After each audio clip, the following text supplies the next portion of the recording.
சாருடைய கையால red card அப்படின்னு காட்டினாங்க. அந்த விஜய் சேதுபதி ப்ரொடக்ஷன் ப்ரொடக்ஷன்ஸ் அப்படின்னு போட்டு நீங்க ரெட் கார்பெட்ல நம்ம வரோம்.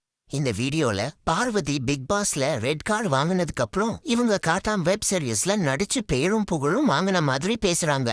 ஆனா உண்மையிலேயே காட்டாம் சீரீஸ்ல பார்வதி பிக் பாஸ் வரதுக்கு முன்னாடியே நடிச்சு முடிச்சிருந்திருக்காங்க. அத அவங்க வாயாலேயே சொல்லியிருக்காங்க. இது வந்து பிக் பாஸ்க்கு முன்னாடி எடுத்ததான். அதுவும் எனக்கு தெரியாது. என்னோட பிரதர் சொல்லி தான் எனக்கு தெரியும். பிக் பாஸ் முன்னாடியே எடுத்தது. அப்படி இருக்கும்போது ஏன் இப்படி போய் பேசுறாங்கன்னா, இவங்க தான் ஒரு தைரியமான பெண், என்ன தோல்விகள் நடந்தாலும் அதிலிருந்து மீண்டு வந்து சாதிக்கும் ஒரு பெண் அப்படின்னு காட்டுற மாதிரி அவங்க பேசுறாங்க. இது யங்கர் ஜெனரேஷனும் கொஞ்சம் கூட ஆராயாம பார்வதிக்கு சப்போர்ட் பண்ணிட்டு திரியுறாங்க. அதனால பார்வதியும் அதுக்கேத்த மாதிரி இவங்களா எடிட் பண்ணி இன்ஸ்டா ஸ்டோரிஸா பல கிளிப்ஸ் போடுறாங்க.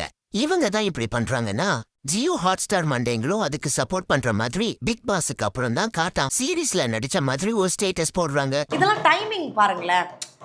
சாருடைய கையால ரெட் கார்டு அப்படின்னு காட்டினாங்க. இதுல பார்வதி டைமிங் பாருங்களேன்னு சொல்லிட்டு இவங்களே டைமிங் மாத்தி சொல்றாங்க.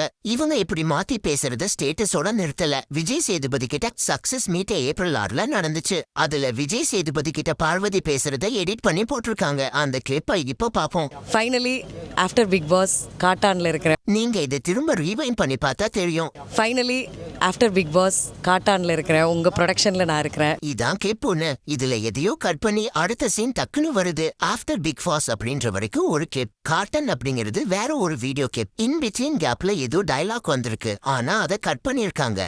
ஏன் இந்த மொள்ள மாதிரித்தனம் பண்ணணும்? அதுக்கப்புறம் இந்த ரெட் கார்பெட் விஷயத்துக்கு வருவோம். அந்த விஜய் சேதுபதி ப்ரொடக்ஷன்ஸ் அப்படின்னு போட்டு நீங்க ரெட் கார்பெட்ல நம்ம வரோம். இந்த காட்டான் சீரீஸோட லான்ச் அப்ப எல்லாருமே ரெட் கார்பெட்ல தான் வந்திருந்தாங்க. ஆனா பார்வதிக்கு மட்டும் ஸ்பெஷலா ஆஸ்கார் ரெட் கார்பெட் வாங்கி இவங்களுக்கு போட்ட மாதிரி பேசுறாங்க. இவங்க பெருமை பேசுறது எப்படி இருக்குன்னா, பெரிய Tamil actress lead women role பண்ணிட்டு எப்படி பெருமையா பேசுவாங்களோ அப்படி இருக்கு. ஆனா இந்த வெப் சீரிஸ்ல பாத்தீங்கன்னா பார்வதி விஜய் சேதுபதிக்கு கூட ஜோடியா நடிக்கல. இந்த வெப் சீரிஸோட மொத்த நேரம் 321 நிமிஷம். அதுல வெறும் 16 நிமிஷம் தான் பார்வதி வராங்க. அதான் அவங்களோட ஸ்கிரீன் டைம். வெப் சீரிஸ்ல அவங்க முகம் தெரியற சீன் மட்டும் 12 நிமிஷம் தான் இருக்கும். அவங்கள பத்தி மத்தவங்க பேசுறது 4 நிமிஷம் இருக்கும். வெப் சீரிஸ் லான்ச் அப்போ வந்திருந்த எல்லார்கிட்டையும் போய் நான் நல்லா நடிச்சிருக்கேன் நானே கேக்குறாங்க. இப்படி கேட்டா நாகரிகம் கருதி நல்லா நடிச்சிருக்கீங்கன்னு தான் சொல்லுவாங்க. அதே மாதிரி எல்லாரும் நல்லா நடிச்சிருக்கீங்கன்னு சொல்றாங்க. சரி போட்டும், அதெல்லாம் எல்லாரும் பப்ளிசிட்டிக்காக பண்றதுதான். ஆனா எதுக்கு பிக் பாஸ் ரெட் கார்டு கொடுத்த அப்புறம் இந்த சீரீஸ் பண்ண மாதிரி காட்டணும்?